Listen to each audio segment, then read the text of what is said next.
I am Professor Augustine A. Thomas. For the listeners of Safalam 55 plus Pala, I am giving yet another presentation of a Shakespearean drama. This time it is Julius Caesar, and this is the ninth in the series. The previous 8 presentations were on King Lear, Othello, Hamlet, Macbeth, Antony and Cleopatra, The Tempest, The Merchant of Venice, and As You Like It. I am privileged to note that thousands of people are following this and taking benefit. Recently, Safalam 55 plus Pala has started making these available in the YouTube as well. It is also gratifying to note that these have succeeded in inculcating a neo-Shakespeare culture in social circles, which is a much needed thing necessary for our cultural regeneration. Of all Shakespeare's dramas, Julius Caesar is one among the most talked about and widely read ones. The story of the assassination of Julius Caesar, which happened in 44 BC, is still one of perennial interest and appeal, maybe owing to its political content. This drama contains a number of lines which are often quoted. The funeral orations made first by Brutus and then by Mark Antony, and how Antony's manipulative oratorial techniques worked on the hostile Roman mob are subjects of study by millions of people across the globe. The drama Julius Caesar, which is presumed to have been written in 1601, holds a mirror unto the early periods of the Roman Empire. The personality of Julius Caesar as a conqueror still holds our attention and imagination, just like a colossus. That may be why the drama Julius Caesar has become so popular, perhaps more dearly received than the two other Roman plays, namely Antony and Cleopatra and Coriolanus. Apart from characters like Brutus, Cassius, and Casca on one side, characters like Octavius Caesar, Mark Antony, and Lepidus on the other side appear significantly in this play. The drama is, in fact, the confrontation between these two sides, which, after the murder of Julius Caesar, takes the form of a civil war in which Brutus's side is totally exterminated. Heated discussions have been going on among critics whether Caesar is the hero of the play or Brutus is the hero. No less a person than Voltaire went to the extent of saying that the play ought to have been called Marcus Brutus. Some others hold the opinion that Caesar is the titular hero and Brutus is the dramatic hero. At any rate, the purity of Brutus's patriotism and his readiness to die for his mother country are something rarely seen among politicians. It is Caesarism that he opposed and not Caesar. The drama is full of lines which are profusely quoted. Here are a few of them. 1. Beware the Ides of March. 2. The fault, dear Brutus, is not in our stars, but in ourselves that we are underlings. 3. You and I, we have the falling sickness. 4. It was Greek to me. 5. When beggars die, there are no comets seen. The heavens themselves blaze forth the death of princes. 6. Cowards die many times before their deaths. The valiant never taste of death but once. 7. Yet tu brute, then fall Caesar. 8. Liberty, freedom, and enfranchisement. 9. How many ages hence shall this our lofty scene be acted over, in states unborn and accents yet unknown? 10. Not that I loved Caesar less, but that I loved Rome more. 11. Friends, Romans, countrymen, lend me your ears. I come to bury Caesar, not to praise him. 12. Great Caesar fell. Oh, what a fall was there, my countrymen. Then I and you and all of us fell down. 13. Here was a Caesar, when comes such another? 14. This was the most unkindest cut of all. 15. There is a tide in the affairs of men, which taken at the flood leads on to fortune. Omitted, all the voyage of their life is bound in shallows and in miseries. 16. This was the noblest Roman of them all. All the conspirators, save only he, did that they did in envy of great Caesar. He only, in a general honest thought and common good to all, made one of them. His life was gentle, and the elements so mixed in him that nature might stand up and say to all the world, this was a man. Now we will come to the drama proper. The opening scene in Julius Caesar strikes the keynote of the drama. The first scene occurs on the streets of Rome, where a crowd has gathered to celebrate Caesar's triumph over the sons of Pompey. It is a working day. Still, the commoners are seen taking a holiday, thronging the streets of Rome as if some festive event is happening.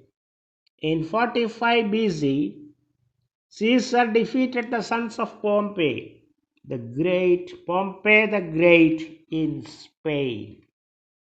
Shakespeare uses the process of his triumph and coming back to Rome to depict how fickle-minded and inconstant a mob is.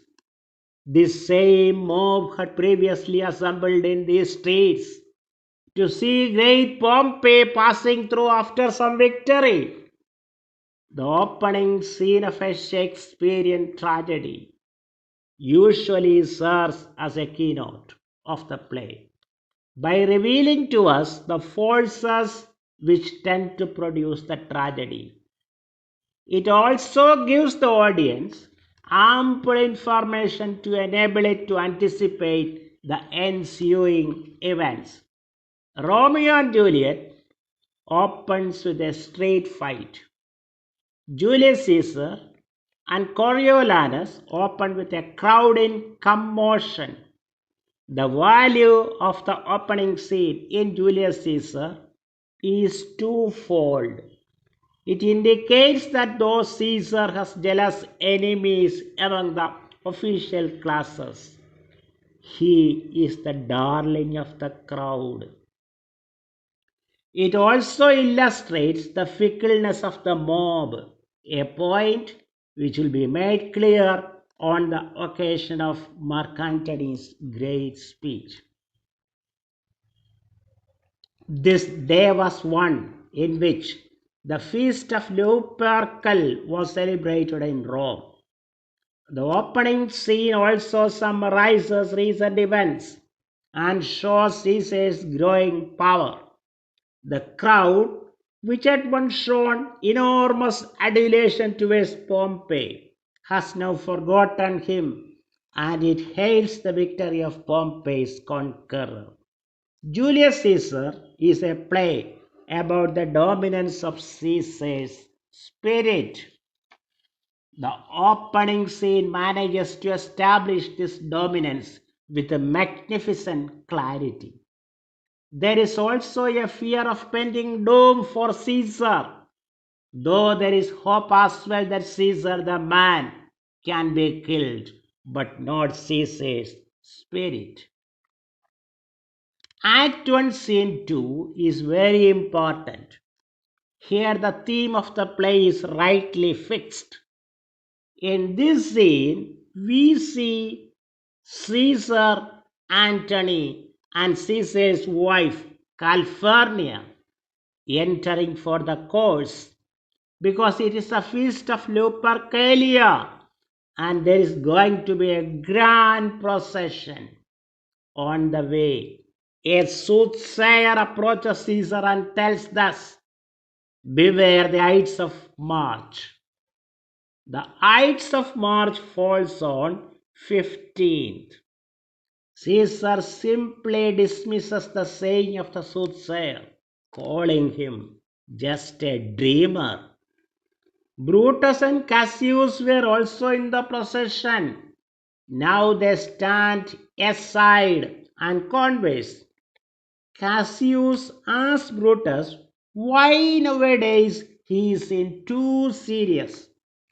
To this, Brutus replies thus, "Vexed I am of late with passions of some difference, conceptions only proper to myself, which give some soil perhaps to my behaviors." Poor Brutus, with himself at war, forgets the shows of love to other men. Now they hear a big shouting from the people, and they suspect that the people are choosing Caesar as their king. Brutus tells Cassius that he will never like such a thing, although he loves Caesar well. More than he fears death, he loves the name of honor.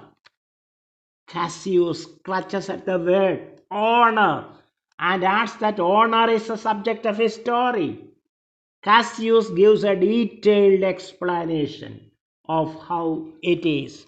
It is thus: "I was born free as Caesar, so were you. We both have fed as well, and we can both endure the winter's cold as well as he. For once, upon a raw and gusty day, the troubled Tiber chafing with her shores, Caesar said to me, 'Darest thou, Cassius, now leap in with me into this angry flood and swim to yonder point?' Upon the word, accoutred as I was, I plunged in and bade him follow. So indeed he did. The torrent roared, and we did buffet it with lusty sinews, throwing it aside and stemming it with hearts of controversy. But ere we could arrive the point proposed, Caesar cried, 'Help me, Cassius, or I sink!' I as Aeneas, our great ancestor, did from the flames of Troy upon his shoulder the old Anchises bear, so from the waves of Tiber did I, the tired Caesar. And this man is now become a god, and Cassius is a wretched creature and must bend his body if Caesar carelessly but not on him. Why, man, he doth bestride the narrow world like a colossus, and we petty men walk under his huge legs and peep about to find ourselves dishonorable graves. And at some time are we men at some time are master of their fates. The fault, dear Brutus, is not in our stars, but in ourselves that we are underlings. To this request of Cassius, Brutus gives a studied answer. It is thus: for this present I would not, so with love I might entreat you, be any further moved. What you have said I will consider. Till then, my noble friend, chew upon this. Brutus had rather be a villager than to repute himself a son of Rome under these hard conditions, as this time is like to lay upon us. Now that the feast of Lupercalia is finished, they see Caesar and his train coming back, and Caesar sees Cassius standing on the side. Thereupon he expresses to Antony his opinion about Cassius. It is thus: he reads much, he is a great observer, and he looks quiet through the deeds of men. He loves no place as thou dost, Antony. He hears no music. Seldom he smiles, and smiles in such a sort as if he mocked himself. Such men are very dangerous. Come on my right hand, for this ear is deaf, and tell me truly what thou thinkest of him.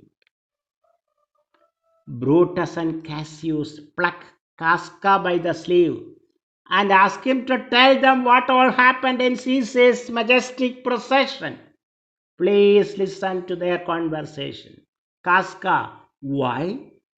There was a crown offered him, and being offered him, he put it by with the back of his hand, thus, and then the people fell a shouting.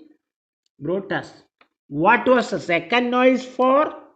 Casca, why for that too? Cassius, they shouted thrice.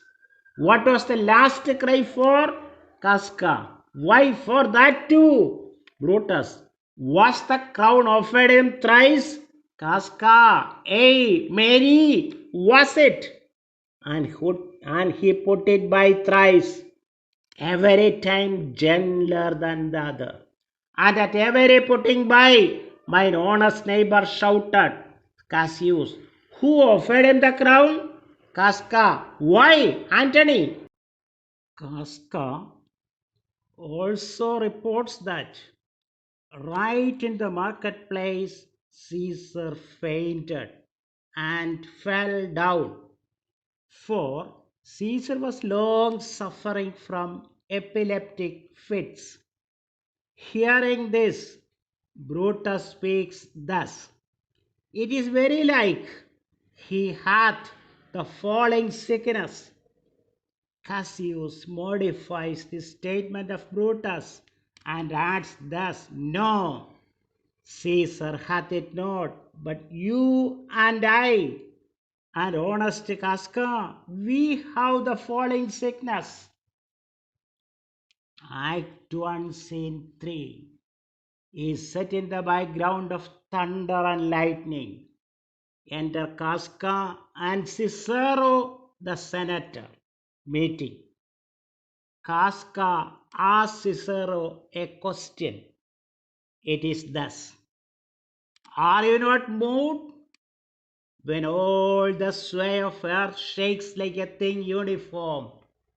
Oh, Cicero, I have seen tempests when the scalding winds have rived the knotty oaks, and I have seen the ambitious ocean swell and rage and foam to be exalted with the threatening clouds. But never till tonight, never till now, did I go through a tempest dropping fire. Either there is a civil strife in heaven, or else the world, too saucy with the gods, incenses them to send destruction. Casca and Cicero are informed that on the following day Caesar is coming to the capital. By this time, Cassius also reaches there. Casca shares with them the information he has received. It is thus: they say the senators tomorrow mean to establish Caesar as a king, and he shall wear his crown by sea and land in every place, save here in Italy. Cassius instantly reacts to it thus: I know where I will bear this dagger then. Cassius from the bondage will deliver Cassius. Why should Caesar be a tyrant? He sees the Romans are but sheep. All the three part after taking a decision to meet that evening in Pompey's porch, to thrash out a course of action for future. Further, they all want Brutus to lead this counter move. Casca explains the reason thus: Oh, he sits high in all the people's hearts, and that which would appear offense in us, his countenance, like richest alchemy, will change to virtue and to worthiness. Act 2, Scene 1 pictures the hatching of the conspiracy to do away with Caesar. The truth is that ever since Cassius first whetted the thoughts of Brutus against Caesar, he has not slept. And the period between his thinking and the action seems to drag like a phantasma or a hideous dream. On the night of 14th of March BC 44, that is the day previous to the Ides of March, the conspirators Cassius, Casca, Decius Brutus, Cinna, Metellus Cimber, and Trebonius secretively reach the house of Brutus. They converse in detail. Cassius proposes that on the following day, that is 15th of March, they should assassinate Caesar and also his most ardent follower, Mark Antony. To this suggestion, Brutus replies thus: Our course will seem too bloody, Caius Cassius. Let us be sacrifices, but not butchers, Caius. We will all stand up against the spirit of Caesar, and in the spirit of man there is no blood. And gentle friends, let us kill him boldly, but not wrathfully. Let us carve him as a dish fit for the gods, not hew him as a carcass fit for hounds. We shall be called purgers, not murderers. And for Mark Antony, think not of him, for he can do no more than Caesar's arm when Caesar's head is off. Differing from this opinion, Cassius speaks thus: Yet I fear him, for in the ingrafted love he bears to Caesar. When the others leave, Portia approaches Brutus. The old too-wearied Portia asks her husband what monstrous thing is plaguing his mind, because for some time he is in musing and sighing with his arms across. It does not allow him either to eat or to talk or to sleep. Brutus summarily evades her question by telling that he is not well in health. Act 2, Scene 2 is set in Caesar's house. It is near daybreak. Thunder and lightning happen. Caesar enters in his nightgown. He vents out into a soliloquy. It is thus: Nor heaven nor earth have been at peace tonight. Thrice hath Calphurnia in her sleep cried out, Help, ho! They murder Caesar. After a while, Calphurnia enters. Please listen to their conversation. Calphurnia: What mean you, Caesar? Think you to walk forth? You shall not stir out of your house today. Caesar: Caesar shall forth. The things that threatened me never looked but on my back. When they shall see the face of Caesar, they are vanished. Caesar shall go forth, for these predictions are to the world in general as to Caesar. Calphurnia: When beggars die, there are no comets seen. The heavens themselves blaze forth the death of princes. Caesar: Cowards die many times before their deaths. The valiant never taste of death but once.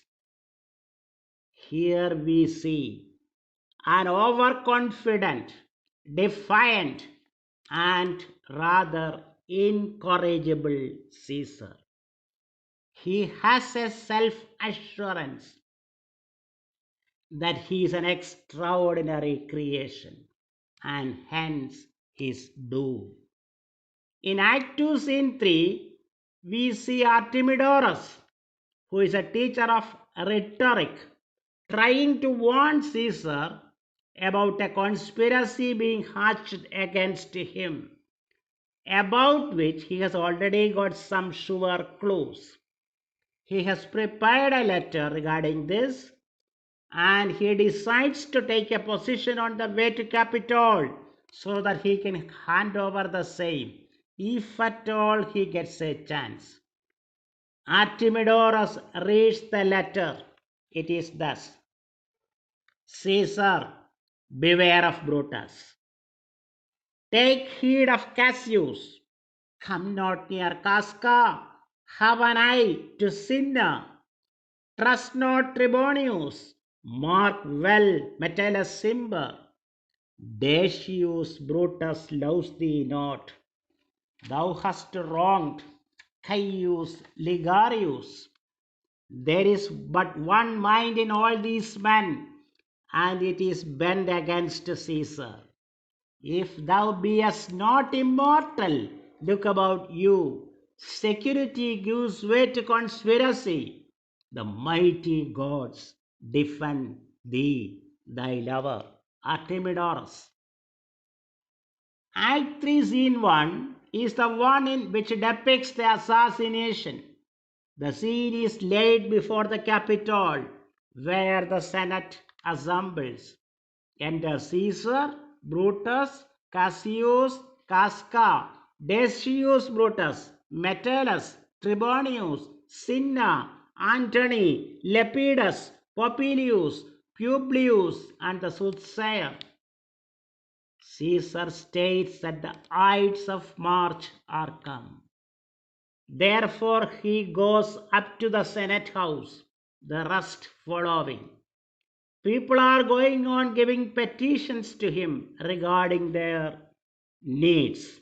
Now Metellus Cimber kneels before Caesar and petitions that the order of banishment of his brother Publius Cimber from Rome be repealed. Refusing to redress Cimber's grievance, Caesar speaks thus: Thy brother by decree is banished. If thou dost bend and pray and fawn for him, I spurn thee like a cur out of my way. No, Caesar doth not wrong, nor without cause will he be satisfied. Intervening in the issue, Brutus and Cassius also plead strongly for Publius Cimber's repeal. To them Caesar explains thus: I am constant as the northern star, of whose true fixed and resting quality there is no fellow in the firmament. Let me a little show it even in this, that I was constant, Cimber should be banished, and constant do remain to keep him so. To know what happens next, follow the text as written by Shakespeare himself. Cinna, O Caesar, Caesar, hence wilt thou lift up Olympus? Decius Brutus, great Caesar, Caesar, doth not Brutus bootless kneel? Casca, speaks hands for me. Casca stabs Caesar in the neck. He is then stabbed by several other conspirators and last by Marcus Brutus. Caesar, yet tu, Brute, then fall. Caesar dies. Cinna, liberty, freedom, tyranny is dead. Run hence, proclaim, cry it about the streets. Cassius, some to the common pulpits and cry out liberty, freedom, and enfranchisement. Brutus, people and senators, be not affrighted. Fly not, stand still, ambition's debt is paid. Now Cassius enquires to Trebonius where Mark Antony is. To this Trebonius answers thus: Flood to his house, amazed. Men, wives, and children stare, cry out and run as it were doomsday. Then Brutus gives an exhortation to the people around. It is thus: Stoop, Romans, stoop, and let us bathe our hands in Caesar's blood up to the elbows, and besmear our swords. Then walk we forth even to the marketplace, and waving our red weapons over our heads, let us all cry peace, freedom, and liberty. To this Cassius adds a classic sentence which remains forever and ever relevant to all the peoples of the world. It is thus: Stoop then and wash. How many ages hence shall this our lofty sin be acted over in states unborn and accents yet unknown? Mark Antony's servant reaches there now, requesting Brutus to give permission to Antony to arrive there. And Brutus gives permission for Antony to reach there. Hearing this, Cassius intervenes. Cassius is always much more far-sighted and intuitive than Brutus. Cassius tells thus, I wish we may, but that I have a mind, yet have I a mind that fears him much, and my misgiving still falls shrewdly to the purpose.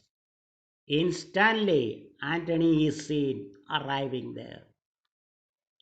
Seeing Caesar's dead body, Antony exclaims thus, O mighty Caesar, dost thou lie so low? Are all thy conquests, glories, triumphs, spoils shrunk to this little measure?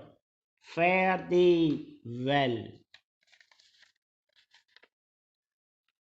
Now that his dearest master is no more, Antony expresses a wish to die then and there, and he prefers to be put to death by Brutus himself, the choicest master spirit of that age. To this request, Brutus replies thus, O Antony, beg not your death of us, though now we must appear bloody and cruel. Our hearts you see not, they are pitiful. And pity to the general wrong of Rome. For your part, to you our swords have leaden points, Mark Antony. Please listen to the coming conversation in which Antony, Brutus, and Cassius are involved. Antony, friends am I with you all, and love you all, upon this hope that you shall give me reasons why and wherein Caesar was dangerous. That is all I seek, and am moreover suitor that I may produce his body to the marketplace, and in the pulpit, as becomes a friend, speak in the order of his funeral. Brutus, you shall, Mark Antony. Cassius, Brutus, a word with you. Aside to Brutus, you know not what you do. Do not consent that Antony speak in his funeral. Know you how much the people may be moved by that which he will utter. Brutus, by your pardon, I will myself into the pulpit first and show the reason of our Caesar's death. Cassius, I know not what may fall. I like it not. Now, Brutus permits Antony to take Caesar's body to the place where the funeral orations are to be delivered. He also strictly warns that Antony should not blame any one of them. Instead, he shall speak only about the good qualities of Caesar, and that only. In such situations, we see a lack of foresight on the part of Brutus. He is too straightforward to understand the twists and turns of the human personality. Whereas, by contrast, Cassius can very well read into what is going to happen. But alas, Cassius's warnings fall on deaf ears only. Act 3, Scene 2 is a world famous one. Here we see the delivery of the funeral orations. First by Marcus Brutus and then by Mark Antony, and the instantaneous responses and reactions of the Roman mob.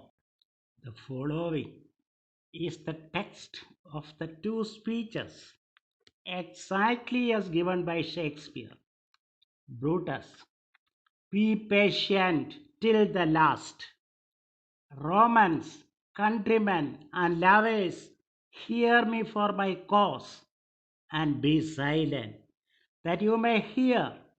Believe me for mine honor, and have respect to mine honor, that you may believe. Censure me in your wisdom, and awake your senses, that you may the better judge.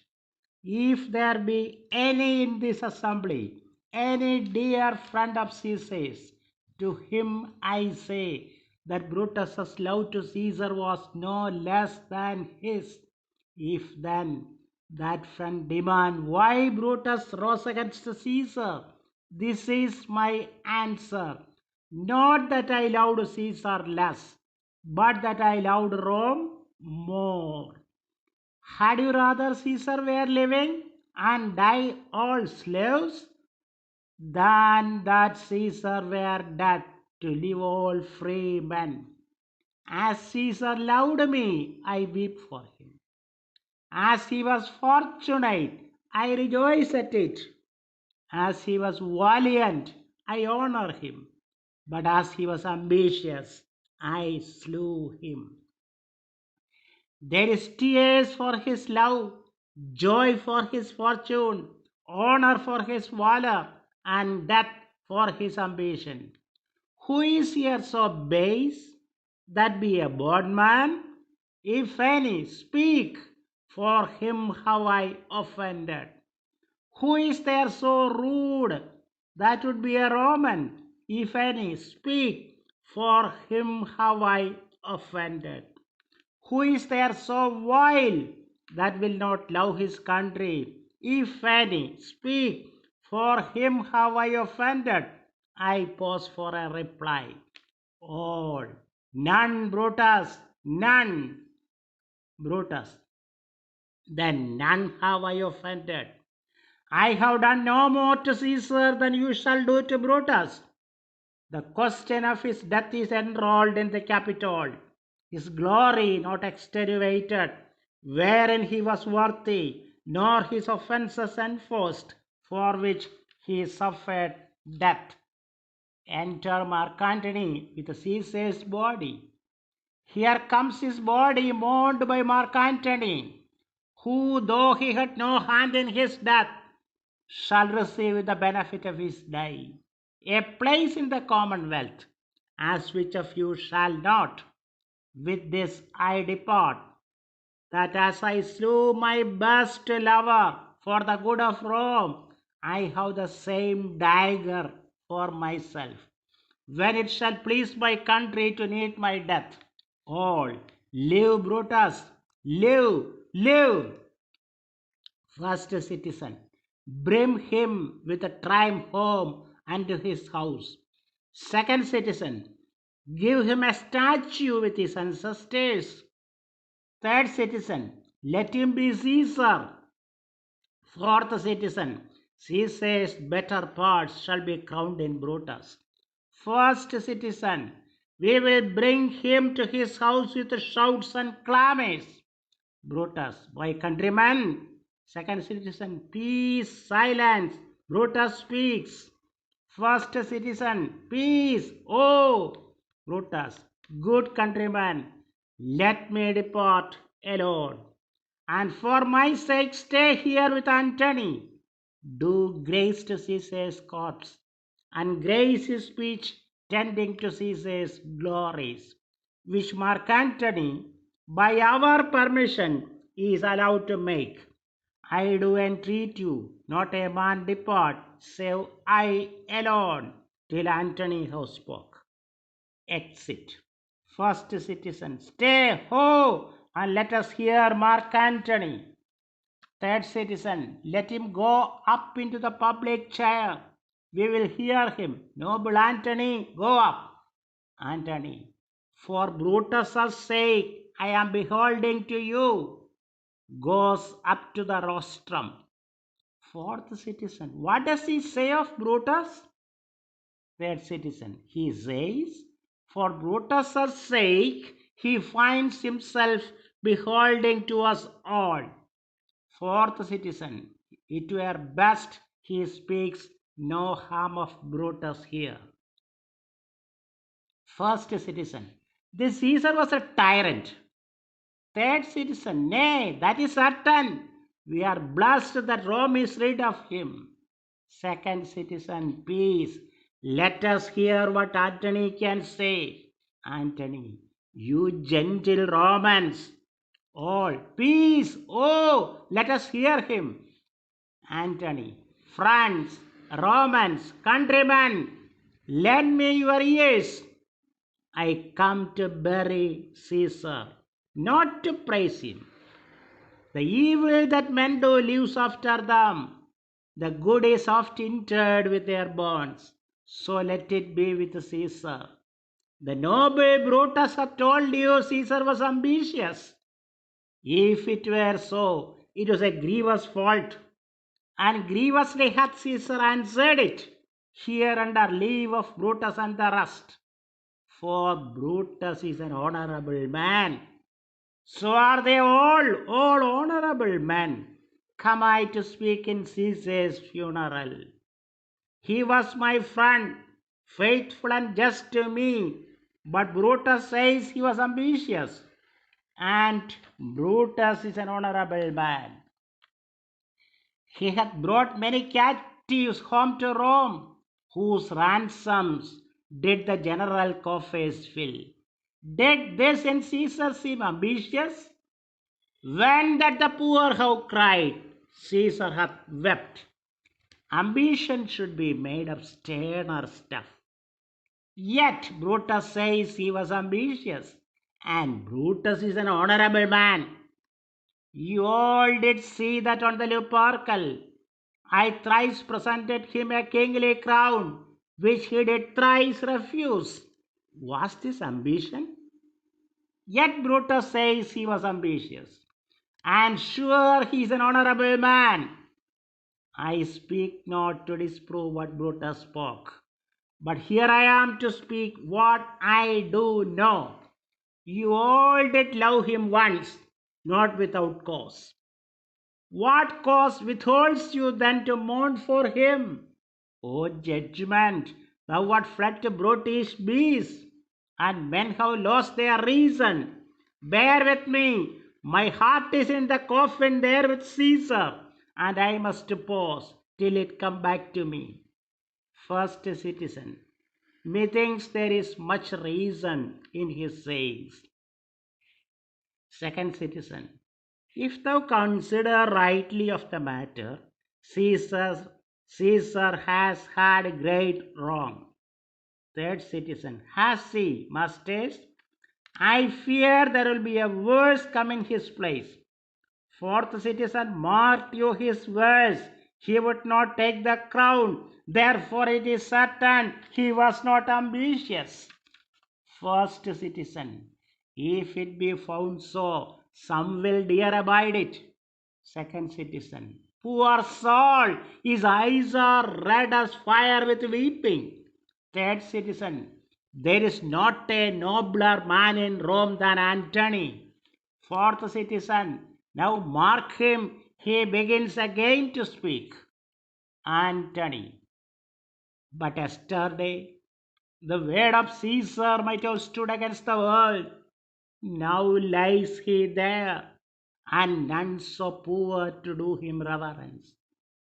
O masters, if I were disposed to stir your hearts and minds to mutiny and rage, I should do Brutus wrong and Cassius wrong, who you all know are honorable men. I will not do them wrong. I rather choose to wrong the dead, to wrong myself and you, than I will wrong such honorable men. But here is a parchment with the seal of Caesar. I found it in his closet. It is his will. Let but the commons hear this testament, which, pardon me, I do not mean to read, and they would go and kiss dead Caesar's wounds, and dip their napkins in his sacred blood, yea, beg a hair of him for memory, and dying, mention it within their wills, bequeathing it as a rich legacy unto their issue. Fourth citizen, we will hear the will. Read it, Mark Antony. All. The will. We will hear Caesar's will. Antony, have patience, gentle friends. I must not read it. It is not meet you know how Caesar loved you. You are not wood, you are not stones, but men. And being men, Hearing the will of Caesar, it will inflame you, it will make you mad. It is good you know not that you are his heirs. For if you should, oh, what would come of it? Fourth citizen, read the will. We will hear it, Antony. You shall read us the will, Caesar's will. Antony, will you be patient? Will you stay a while? I have overshot myself to tell you of it. I fear I wronged the honorable man whose daggers have stabbed Caesar. I do fear it. Fourth citizen, they were traitors, honorable men. All, the will, the testament. Second citizen, they were villains, murderers. The will, read the will. Antony, you will compel me then to read the will, then make a ring about the corpse of Caesar, and let me show you him that made the will. Shall I descend? And will you give me leave? All, come down. Second citizen, descend. Third citizen, you shall have leave. Antony comes down. Fourth citizen, a ring, stand round. First citizen, stand from the hearse, stand from the body. Second citizen, room for Antony, most noble Antony. Antony, nay, press not so upon me, stand far off. All, stand back, room, bear back. Antony, if you have tears, prepare to shed them now. You all do know this mantle. I remember the first time ever Caesar put it on. It was on a summer's evening in his tent. That day he overcame the nervy. Look, in this place ran Cassius's dagger through. See what a rent the envious Casca made. Through this the well-beloved Brutus stabbed, and as he plucked his cursed steel away, mark how the blood of Caesar followed it, and rushing out of doors, to be resolved if Brutus so unkindly knocked or no. For Brutus, as you know, was Caesar's angel. Judge, O you gods, how dearly Caesar loved him. This was the most unkindest cut of all. For when the noble Caesar saw him starve, ingratitude, more strong than Trajasus' arms, quite vanquished him. Then burst his mighty heart, and in his mantle, muffling up his face, even at the base of Pompey's statue, which all the while ran blood, great Caesar fell. Oh, what a fall was there, my countrymen! Then I and you and all of us fell down, whilst bloody treason flourished over us. Oh, now you weep, and I perceive you feel the dint of pity. These are gracious drops, kind souls. What? Weep you when you but behold our Caesar's vesture wounded. Look you here. Here is himself marred, as you see with the traitors. First citizen, oh piteous spectacle.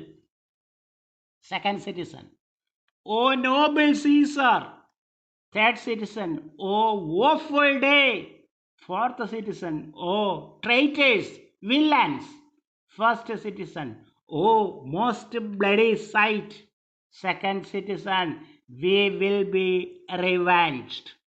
All, revenge, about, seek, burn, fire, kill, slay, let not a traitor live. Antony, stay countryman, first citizen, peace there, hear the noble Antony. Second citizen, we will hear him, we will follow him, we will die with him. Antony, Good friends, sweet friends, let me not stir you up to such a sudden flood of mutiny. They that have done this deed are honorable. What private griefs they have, alas, I know not. That made them do it. They are wise and honorable, and will no doubt with reasons answer you. I come not, friends, to steal away your hearts. I am no writer, as Brutus is, but, as you know me all, a plain, blunt man, that love my friend, and that they know full well that gave me public leave to speak of him. For I have neither wit, nor words, nor worth, action, nor utterance, nor the power of speech to stir men's blood. I only speak right on. I tell you that which you yourselves know. So you sweet Caesar's wounds, poor, poor, dumb mouths, and bid them speak for me. But were I Brutus, and Brutus Antony, there were an Antony would ruffle up your spirits, and put a tongue in every wound of Caesar, that should move the stones of Rome to rise and mutiny. All. We will mutiny. First citizen, we will burn the house of Brutus. Third citizen, away then, come, seek the conspirators. Antony, yet hear me, countryman, you hear me speak. All. Peace, oh, here Antony, most noble Antony. Antony, why, friends, you go to do you know not what, wherein hath Caesar thus deserved your loves? Alas, you know not. I must tell you then, you have forgotten the will I told you of. Almost true, the will. Let us stay and hear the will. Antony, here is the will. And under Caesar's seal, to every Roman citizen he gives, to every several man, 75 drachmas. Second citizen, most noble Caesar, we will revenge his death. Third citizen, O royal Caesar, Antony, hear me with patience. All peace, O Antony. Moreover, he hath left you all his works, his private arbits, and new planted orchards on this side Tiber. He hath left them you unto your heirs forever, common pleasures to walk abroad and recreate yourselves. Here was a Caesar, when comes such another?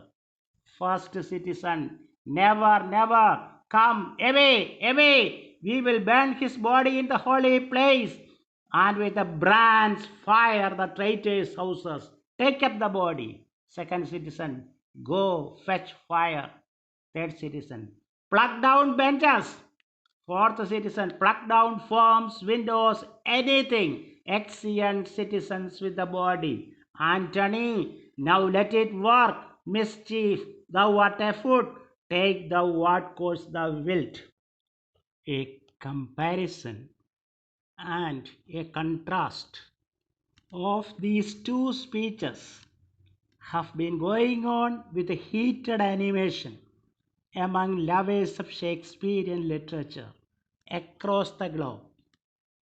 Brutus primarily appeals to the reason and logic of the Roman populace, a man of lofty ideals who always upheld republicanism and democracy. Brutus expects such sublime standards from the mob also. This is where he blundered. The cold and calculating Cassius would never have made such a misjudgment.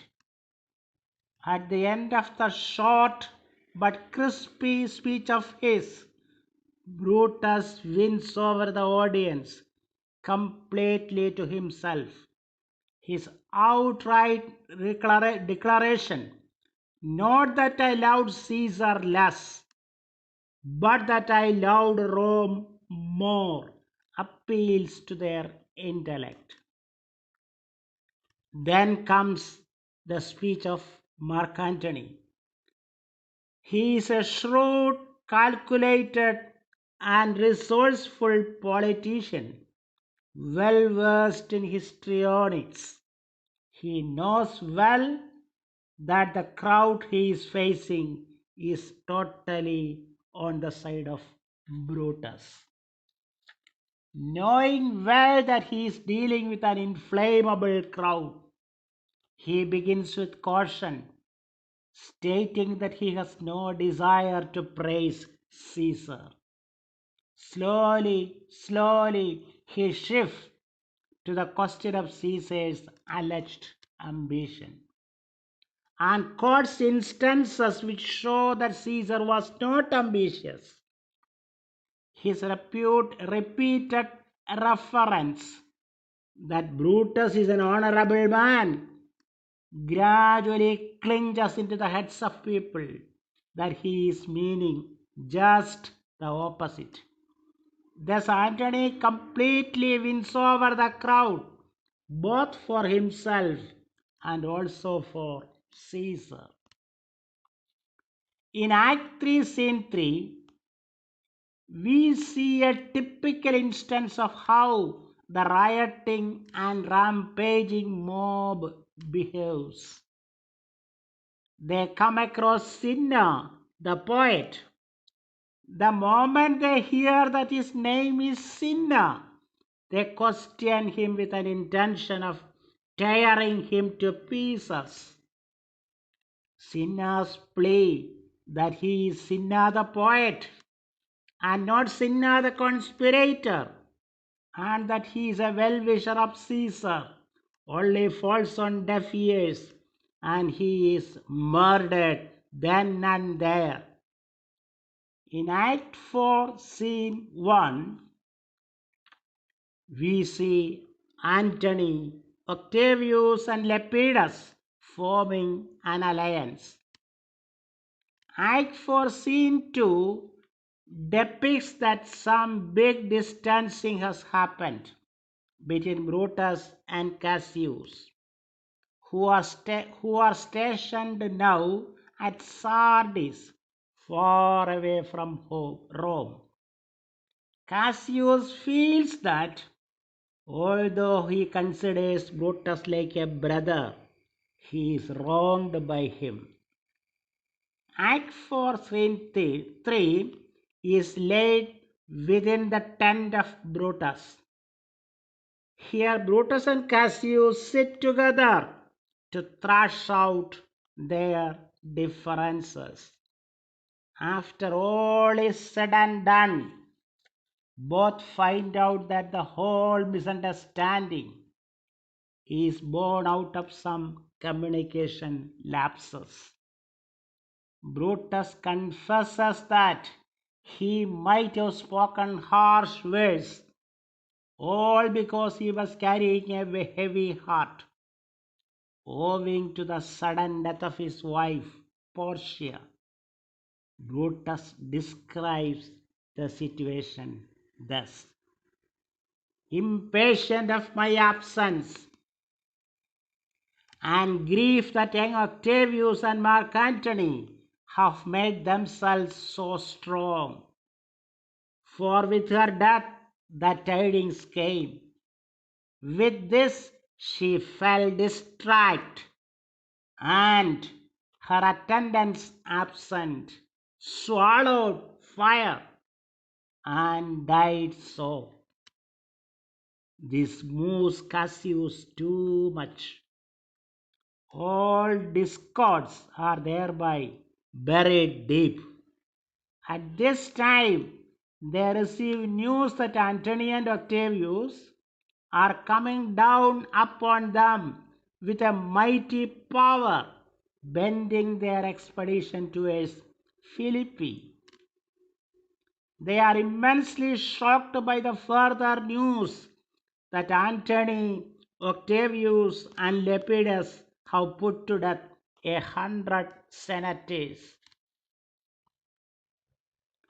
Cassius suggests that it is not advisable to march to Philippi and confront the enemy there.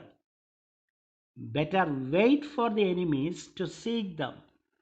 Once again, Cassius's proposal is turned down, and Brutus speaks thus: "There is a tide in the affairs of men, which, taken at the flood, leads on to fortune. Omitted, all the voyage of their life is bound in shallows and in miseries. On such a full sea are we now afloat, and we must take the current when it serves or lose our ventures.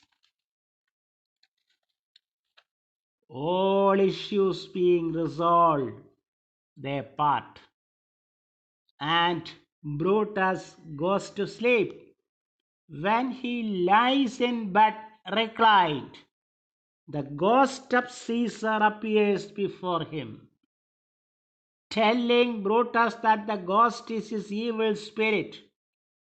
It informs that he can meet it again at Philippi. This makes Brutus's blood run cold and hair to stare. Act 5, Scene 1 is laid in the plains near Philippi. The army led by Brutus and Cassius has already reached Philippi. A parley between the generals of the two sides is arranged to be held.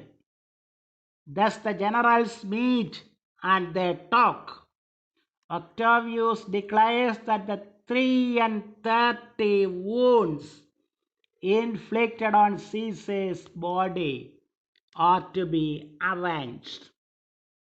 The parley fails, and they part only to strike at an opportune moment. Cassius has a fear that if they lose, they will surely be taken captives and will be led in triumph through the streets of Rome. In Act 5, Scene 3, we witness a critical turn in the battle. Pindarus hurriedly approaches the tent of Cassius and asks him to fly urgently, for Mark Antony is already near their tents. For Cassius, it was his birthday as well. He feels that his time is come round, and he has to end where he did begin. The moment they hear a shout of joy from nearby, Cassius asks his servant Pindarus to finish him off instantly with his sword.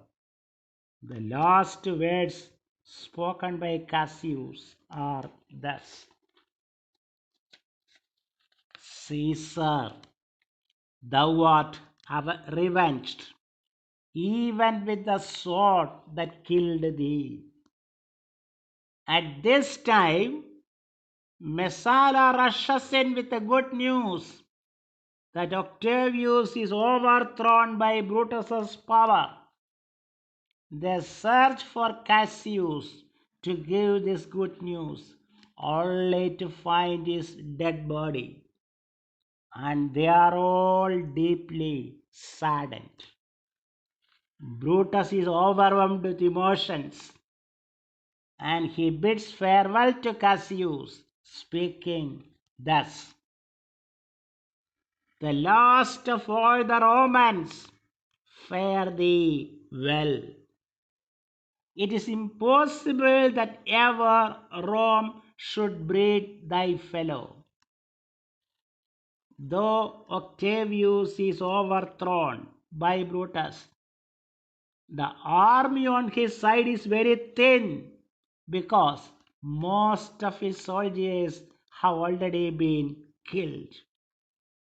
Act 5, Scene 5 is the concluding one. Enter Brutus, Dardanius, Cletus, Strato, and Volumnius. They are all war-weary, devoid of all hope. Brutus speaks to the remaining colleagues of his. The words are thus: "Why this Volumnius?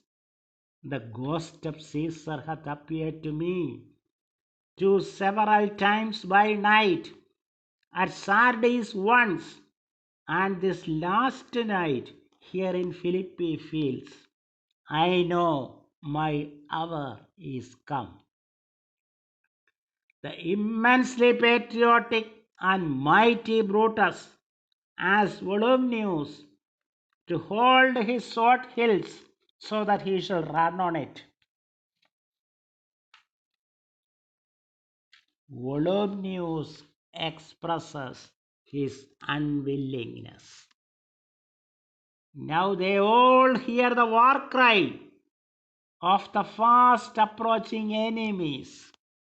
Brutus requests Strato to do so. Strato does as commanded. These are the last words spoken by Brutus. "Farewell, good Strato. Caesar, now be still. I killed not thee with half so good a will." Dies. An alarm is heard. Octavius, Antony, and the team are seen entering. They all discover that Brutus is dead. This sight moves them all tremendously. Standing there, Antony speaks the following words, which are forever memorable. This was the noblest Roman of them all. All the conspirators, save only he, did that they did in envy of great Caesar. He only, in a general honest thought and common good to all, made one of them. His life was gentle, and the elements so mixed in him that nature might stand up and say to all the world, "This was a man." Then Octavius gives the concluding remarks, and the play ends there. He spoke thus: "According to his virtue, let us use him with all respect and rites of burial. Within my tent his bones tonight shall lie, most like a soldier, ordered honorably. So call the field to rest, and let us away to part the glories of this happy day." Exeunt. When the play ends, the figure of Brutus and his upholding of republicanism and democracy above all personal bonds stands high in the hearts of the audience. Even in the 21st century, when democratic and human rights carry a bigger sway when compared to the bygone periods, the classic words spoken by Cassius, standing before the statue of great Pompey immediately after the assassination of Julius Caesar, continue to ring and echo in our ears. This verse may be repeated here. How many ages hence shall this our lofty scene be acted over, in states unborn and accents yet unknown? Thank you.